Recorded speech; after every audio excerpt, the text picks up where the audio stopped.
किसी भी देश की कहानी ना सिर्फ इमारतों या सड़कों से नहीं बनती, वो बनती है बड़े बड़े विचारों से, सपनों से।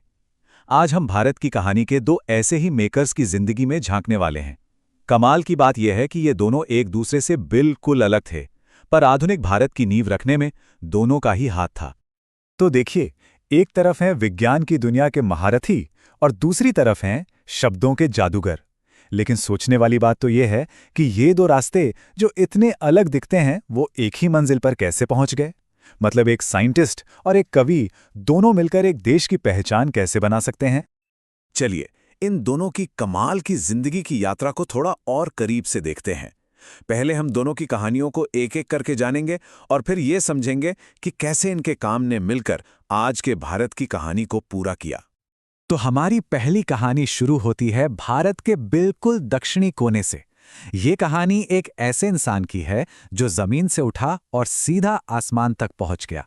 जी हां, ये कहानी है डॉक्टर APJ अब्दुल कलाम की। डॉक्टर कलाम का सफर किसी फिल्मी कहानी से कम नहीं था। शुरुआत बेहद मामूली। रामेश्वरम में एक नाव चलाने वाले के बेटे थे। गरीबी को बहुत पास से देखा था, और जब घर पर पैसे की तंगी हुई तो वो छोटे से बच्चे ने हार नहीं मानी, बल्कि अखबार बेचकर घर चलाने में मदद की। उन्हीं गलियों में बड़े बड़े सपने देखे जा रहे थे। और फिर उनकी वैज्ञानिक यात्रा जो शुरू हुई तो बस रफ्तार पकड़ती चली गई। देखिए, 1960 में DRDO ज्वाइन किया, फिर इसरो पहुंचे, और 1980 आते आते तो रोहिणी सैटेलाइट का लॉन्च भी उन्हीं के डायरेक्शन में हुआ। ये सब उनकी मेहनत का ही नतीजा था। और फिर 1998 में पोखरण 2 परमाणु परीक्षणों में उनका जो रोल था, उसने तो भारत को दुनिया के न्यूक्लियर मैप पर एक मजबूत जगह दिला दी। और बस यहीं से उन्हें वो नाम मिला जिससे आज पूरा देश उन्हें जानता है, भारत का मिसाइल मैन। अग्नि और पृथ्वी जैसी मिसाइलों को बनाने में उनका बहुत बड़ा हाथ था, जिसने भारत की डिफेंस को एक नई ताकत दी। मतलब ये सिर्फ एक साइंटिफिक अचीवमेंट नहीं था, ये भारत के आत्मनिर्भर होने का एक बहुत बड़ा सिंबल था। फिर आया साल 2002। विज्ञान की दुनिया का ये सितारा देश का सबसे बड़ा नागरिक बन गया। लेकिन वो सिर्फ एक और राष्ट्रपति नहीं थे, वो थे पीपल्स प्रेसिडेंट, मतलब जनता के राष्ट्रपति। उनका सरल स्वभाव, उनकी सादगी लोगों के दिलों को छू गई, और उन्होंने राष्ट्रपति भवन के वो बड़े बड़े दरवाजे आम लोगों, खासकर बच्चों के लिए हमेशा के लिए खोल दिए। तो ये तो थी कहानी डॉक्टर कलाम की। अब चलिए कहानी का रुख थोड़ा मोड़ते हैं और समय में थोड़ा सा पीछे चलते हैं। अब हम उस शख्स की बात करेंगे जिसने भारत को शब्द दिए, संगीत दिया और एक नई सोच दी। ये कहानी है रविंद्रनाथ टैगोर की।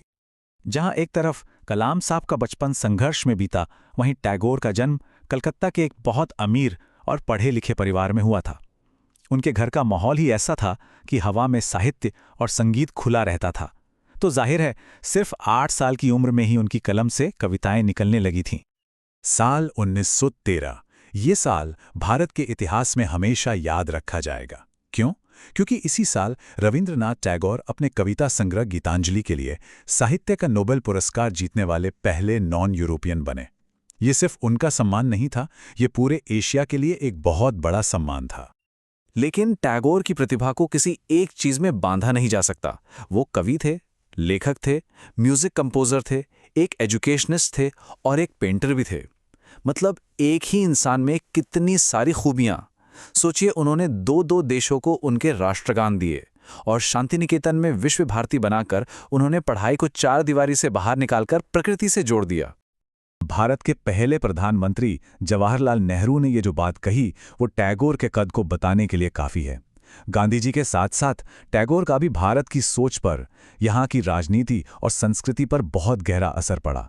उनकी आवाज सिर्फ बंगाल तक नहीं, बल्कि पूरे देश में सुनी और समझी गई। तो अब देखिए, हमारे सामने 2 महान लोग हैं। दोनों ने देश को बनाने का काम किया, लेकिन दोनों के रास्ते एकदम अलग थे। एक ने साइंस और टेक्नोलॉजी से देश को ताकतवर बनाया, तो दूसरे ने साहित्य और कला से देश की आत्मा को सींचा। इसको ना ऐसे समझिए, डॉक्टर कलाम ने भारत को दी शक्ति। उनके मिसाइल और न्यूक्लियर प्रोग्राम्स देश के लिए एक सुरक्षा कवच की तरह थे। उनका विजन 2020 एक आत्मनिर्भर और मजबूत भारत का सपना था। वहीं दूसरी तरफ टैगोर ने भारत की आत्मा को आवाज दी। उन्होंने अपनी कलम से नाइंसाफी के खिलाफ लिखा, जलियांवाला बाग हत्याकांड के विरोध में अपनी नाइटहुड की उपाधि तक लौटा दी। उन्होंने हमेशा इंसानियत को सबसे ऊपर रखा। तो आखिर में सवाल ये उठता है कि इन दोनों की विरासत क्या है? वो हमारे लिए क्या छोड़कर गए? असल में उनकी विरासत ताकत और कविता का एक बेहद खूबसूरत मेल है। देखिए, दुनिया ने भी उनकी महानता को सलाम किया। जहां डॉक्टर कलाम को भारत के सबसे बड़े सम्मान भारत रत्न से नवाजा गया, वहीं टैगोर की प्रतिभा की गूंज तो पूरी दुनिया में सुनाई दी जब उन्हें नोबेल प्राइज मिला। और कितनी बड़ी बात है कि उन्होंने अंग्रेजों से मिली नाइटहुड की उपाधि को देश के सम्मान के लिए वापस कर दिया। शायद इन दोनों की विरासत को समझने का सबसे सीधा और सरल तरीका यही है।